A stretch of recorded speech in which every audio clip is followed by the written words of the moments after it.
हमारे इस चैनल में आपका फिर स्वागत है। हमें बहुत खुशी हुई कि कुछ लोगों ने हमारे पिछले वीडियो को देखकर भगवान से प्रार्थना की। जिन्होंने प्रार्थना की उनके लिए मैं प्रणाम करता हूँ, और जो नहीं कर पाए उनसे विनती करता हूँ, जरूर प्रार्थना करिए, क्योंकि आपकी प्रार्थना की बहुत आवश्यकता है। प्रार्थना कैसे करनी आपने देखा, प्रार्थना ईश्वर कैसे सुनता है, अब हम उस विषय में चलते हैं। तो सबसे पहला विषय, हम आपको सबको ध्यान है द्रौपदी का चीरहरण। आपने देखा होगा कि द्रौपदी की दुशासन साड़ी खींच रहा है और द्रौपदी उसको बचाने की कोशिश करती है। भगवान आते हैं और साड़ी बढ़ा लेते हैं। ये सब लीलाएं हमने सबने देखी, हम सब प्रसन्न होते हैं। लेकिन कभी आप उसके मुख्य कारण पे गए कि भगवान कैसे है, ये नहीं देखा, ना हमने ये कभी सोचा। चलिए हम उस प्रसंग की ओर चलते हैं, बस थोड़ा सा समय लेंगे आपका। जब भगवान ने द्रौपदी की चीर बढ़ाई, साड़ी बढ़ाई, तब द्रौपदी जी ने कहा है कि प्रभु जब आपको आना था, मेरी लाज बचानी थी, तो इतनी देर तमाशा क्यों देखते रहे, तुरंत आ जाती, तुरंत बचा लेती। तो भगवान हंसने लगे। भगवान कहते हैं कि तुमने हमें बुलाया कब? द्रौपदी जी कहने लगे, हम जोर जोर से आपको बुला रहे थे और आप कह रहे हमें बुलाया कब तक? तो भगवान कहते हैं, द्रौपदी तुम बुला रही थी, मुझे पुकार रही थी, परंतु अपने मुख से। तुम्हें मुझसे ज़्यादा अपनी शक्ति पे भरोसा था, इसलिए तुम अपनी साड़ी को बहुत जोरों से पकड़े रहे। और जब देखा तुमने कि वह साड़ी खींचते खींचते दुशासन तुम पे भारी पड़ने लगा, और तुमने देखा अब तुम्हारी शक्ति काम नहीं कर रही, तब तुमने दोनों हाथ ऊपर कर दिए। और जब जीव मेरे प्रति पूर्ण समर्पण करता है और दोनों हाथ ऊपर करके कहता है कि हे प्रभु मेरी रक्षा करो, तो मुझे कहीं आने या जाने की आवश्यकता नहीं है, मैं हर कण में विद्यमान रहता हूँ और मैं सारी बात। आपको एक बात बताएं, यह प्रसंग हम अपने दरबार में बैठे हुए चर्चा कर रहे थे। उस समय एक बुजुर्ग सोनी जी, जो अब इस दुनिया में नहीं है, भगवान के गौलोक धाम चले गए हैं, यह कथा हम लोग चर्चा कर रहे थे, सत्संग कर रहे थे। एक दिन अचानक, एक हफ्ते 10 दिन बाद की बात है, कि वह आए, चिरौंजी की बर्फ़ी का एक डिब्बा लेके कहने लगे दरबार में प्रभु को भोग लगाया जाए।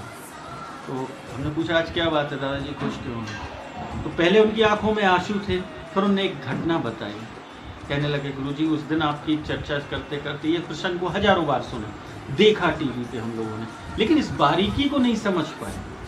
तो वह सोने चांदी का काम करते थे। तो दादाजी यहाँ सागर से बेगमगंज बाहर रायसेन तरफ कहीं जाते थे, बिजनेस उनका जो भी होता होगा। तो उन्होंने बताया कि जब वह बेगमगंज के लिए पहुँचे, तो उसके पहले किसी गांव के यहाँ बस मात्र 1 आध मिनट के लिए रुकती होगी।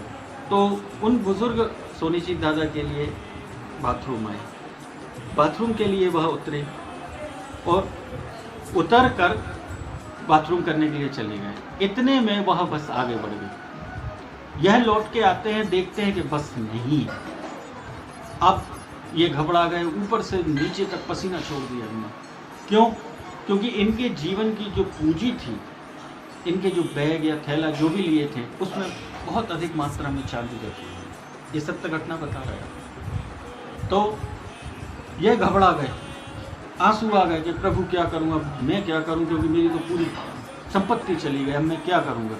तो उनको यह घटना ध्यान आई कि भगवान से प्रार्थना करते समय हमें क्या करना है। तो उन्हें हम लोगों के सत्संग की बात याद आ गई, उन्होंने ही बताया। तब उन्होंने अपने दोनों हाथ वहीं रूट पर खड़े होकर उठाए। वो अनन्य कृष्ण भक्त थे। तो उन्होंने पुकारा, हे कृष्ण मेरी प्रार्थना स्वीकारो, बचाओ। उन्होंने हाथ नीचे ही किए हैं, इतने में एक बाइक लेकर एक लड़का आके खड़ा होता है। ये कोई कहानी नहीं है, कोई टीवी सीरियल नहीं चल रहा, सत्य घटना। और वह कहता है दादाजी आप परेशान दिख रहे हैं, क्या बात है? तो उन्होंने कहा बेटा हमारी बस निकल गई है और हमारे पास कोई साधन नहीं है वहाँ तक, क्या मालूम क्या। उसने उनको कुछ नहीं बताया, उस लड़के को कुछ नहीं बताया। वह उसने कहा आप चिंता नहीं करो, बैठो। तो ये दादाजी कहते हैं कि बेटा तेज चलाओ, बेटा तेज चलाओ, गाड़ी तेज चलाओ। तो वह लड़का इनसे कहता है, जो भी हो, कहता है दादाजी आप चिंता नहीं करो, आपकी बस आपको बेगमगंज में ही मिल जाएगी। यह उसके शब्द। यह आगे बढ़े और इन्हें जैसे ही बेगमगंज के अंदर प्रवेश किया तो प्रवेश करते ही साथ वह बस पंचर खड़ी थी। यात्री उसमें बैठे हुए थे, उस पंचर को सुधरवा रही थे बस वाले। यह घबरा कर उतर के उस लड़की ने कहा दादाजी जाओ देखो आपका कहीं कोई सामान रखा है या नहीं रखा। यह दादाजी जल्दबाजी में भूले हड़बड़ाते हुए बस के अंदर पहुंचे। इनने देखा कि वह थैला, वह बैग ज्यों के त्यों रखा हुआ है। इनको जान में जान आई। इनने खिड़की से झांक के देखा उस लड़के को, तो ना वो लड़का मिला ना वह। ये आज के समय की घटना है, कुछ साल पहले की घटना है जो उन्होंने सुनी। तो हमने आपको जो बताया कि प्रभु ऐसे सुनते हैं जब हम पूर्ण समर्पण करते हैं। और समर्पण कब होता है? जब हमारी शक्ति काम नहीं करती तो वह परम शक्ति काम करना चालू कर देती है। इसलिए आप सबसे प्रार्थना है कि आप उस परम शक्ति को पुकारें। अब इसके बाद हम आते हैं, आप सबसे एक विशेष प्रार्थना है। दवा चल रही है लेकिन आप उसके बाद भी देख रहे हैं कितना अधिक यह संकट हम पर गहराया हुआ है। तो इसलिए हम चाहते हैं कि अब आप छोटा सा हमारा एक काम और करें। यदि इस चीज़ को मानते हैं तो हम सबका भला हो जाएगा। वह लक्ष्मण रेखा हमारे घर की पहली झोंकी। जिस तरीके से लक्ष्मण जी ने जो है रेखा खींची थी वो माता सीता सुरक्षित थी, उसी तरीके से हम अपने कुल के देवी देवताओं द्वारा सुरक्षित होते हैं अपने घर के अंदर। तो आप सबसे विनम्र निवेदन है, आज हम आपको 2 काम बता रहे हैं, यदि आप कर लें तो इस भयावह स्थिति में अकाल मृत्यु से बच जाएंगे। बहुत छोटा सा काम है कि आप सुबह शाम भगवान को पूजते हैं, आरती करते हैं, पूजा करते हैं, सब कुछ करते हैं, लेकिन एक दीपक अपने कुल देवी देवताओं के नाम का सुबह शाम रखें। दूसरा दीपक आप अपने पूर्वजों पितृदेवों के नाम का रखें। हम अगले वीडियो में करेंगे इसकी चर्चा, क्योंकि जहाँ पितृदोष होता है उस घर में ही अकाल मृत्यु होती है। आप इस पर विशेष ध्यान दीजिएगा। इसलिए हम चाहते हैं यह 2 काम आपको करना है कि एक दीपक अपने कुल देवी देवताओं के नाम का रखें और एक आप अपने पितृदेवों का सुबह शाम के हिसाब से रखें। दूसरा, आज एक छोटा सा एक बहुत अच्छी कहना चाहिए आपको उपलब्धि जो बहुत गहन अध्ययन के बाद आई है, बहुत सरल, लेकिन उसका कारण हम बचपन से सीरियल्स देखते रहे, यह सब फिल्मों देखते रहे, जब धर्म के बारे में पहुँचे, प्रवचन सुने, तो मन में एक प्रश्न आता था कि यह मृत संजीवनी विद्या क्या है जो भगवान शिव के बाद केवल शुक्राचार्य जी के पास थी। शुक्राचार्य जी ने कई बार अपने असुरों को जो देवों से हारे उनको पुनर्जीवित किया। उसका एक छोटा सा कारण भरा हम आपको बताएंगे और बहुत छोटा सा उपाय है, वह आप करें तो हम सब बचे रहेंगे इस भयावह स्थिति में, और जो घूम रही है अकाल मृत्यु इनसे हम बचे रहेंगे। और वह है क्या? आप प्रतिदिन सुबह और शाम 12 बार गायत्री मंत्र का जाप करें। 12 सुबह 12 शाम 24, दिन भर में 24 गायत्री। फिर 12 बार महामृत्युंजय मंत्र का, और शाम को 12 बार महामृत्युंजय मंत्र, माने गायत्री और महामृत्युंजय। यह जब दोनों एक साथ मिल जाते हैं, 24 गायत्री 24 महामृत्युंजय, तब आपके अंदर जो है पावर, पॉजिटिव एनर्जी फैलती है जो इन अकाल मृत्यु और दोषों को नष्ट करती है। प्रैक्टिकल करके देखिए, सबसे पहले आपके अंदर इम्यूनिटी अपने आप बढ़ जाएगी।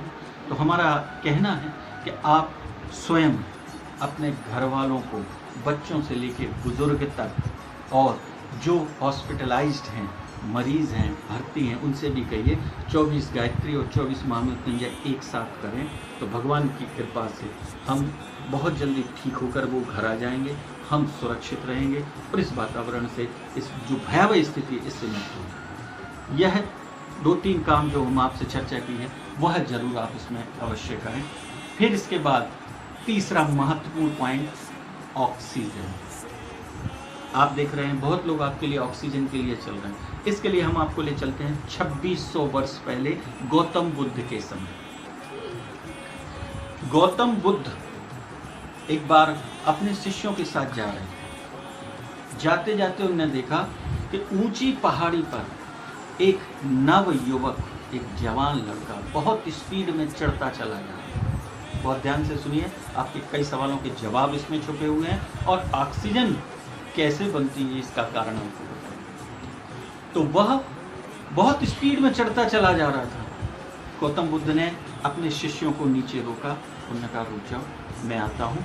और गौतम बुद्ध पीछे पीछे उस लड़के के गए। वह लड़का उस पहाड़ी से कूदने ही वाला था तो गौतम बुद्ध ने उसके कंधे पे हाथ रखा। रुक जा भाई, क्या कर रहे हैं? वो कहने लगा, आप कौन हैं? आप जाइए, मैं अपनी जीवन लीला समाप्त करने आया हूँ, मुझे अब नहीं जीना इस दुनिया में। तो गौतम बुद्ध ने कहा ठीक है भाई, मैं तुम्हें मना नहीं करने आया, मैं तुम्हें समझाने नहीं आया, ना मैं रोकूंगा। बस एक काम भर यदि तुम कर लो, उसके बाद तुम्हें जो करना है तो करना। तो उसने कहा बोलो, एक काम तुम्हारे मन का भी हम कर देते हैं, बोलो बोलो क्या करना है।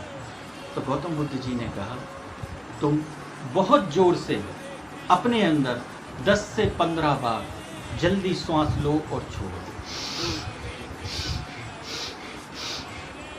जब उसने इस क्रम से किया, आंख बंद करके, और 10 बार लंबी सांस ली, छोड़ी छोड़ी, 10 बार करने के बाद उसके अंदर एक बदलाव आया कि उसका दिमाग शांत हो। और दिमाग शांत होने से उसके मन से वह सुसाइड करने का विचार छूटा। एक दूसरा, यह योग है।